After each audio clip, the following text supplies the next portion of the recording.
Sir 5 సంవత్సరాలుగా 5 సంవత్సరాలు ముఖ్యమంత్రిగా పనిచేసినటువంటి జగన్మోహన్ రెడ్డిని చూసాం.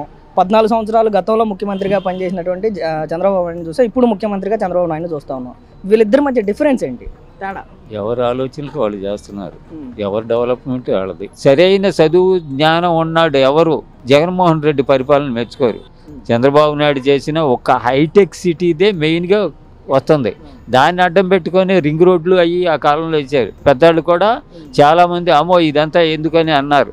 తర్వాత పిల్లలు తెచ్చి చెప్పి దానివల్లనే ఇప్పుడు మాకు ఉద్యోగాలు వచ్చినాయి అని పేరెంట్స్కి చెప్పే స్థితిలో వాళ్ళు ఎదిగారు. అది డెవలప్మెంట్ అనేది చూపించారు. అది డెవలప్మెంట్ జరగాలి అంటే చంద్రబాబు నాయుడు ఉండాలి. 5 సంవత్సరాలు కూడా మార్చేస్తున్నావు అనుకో, నువ్వు ఉద్యోగం ఉందా? నీకు 5 సంవత్సరాల కోసం పీకేసి కొత్త పెడుతున్నావు అనుకో, నీకు ఎట్లా ఉంటుంది? ఏం జరగదు. పని చాలా కుంటుపడిపోద్ది. ప్రజల డబ్బుతోటే ప్రజలు ఓట్లు కొనుక్కుంటాం అంటున్నారు. ప్రభుత్వ సొమ్ముతోటే వాళ్ళు ఓట్లు కొనుక్కుంటారు. ఈ పిచ్చోడికి తెలియదు. ప్రజలు ఇచ్చాడు కానీ ఆశపడి ఓటేసారు అంతే కదా. ప్రజల సొమ్మే కదా, ఆయన జేబు నుంచి తీసాడా? లేదు. తేడా అనేది అసలు నక్క నాగలో తేడా ఉంటుందమ్మా. అతను జగన్ అతని గురించి మాట్లాడటం రాంగు.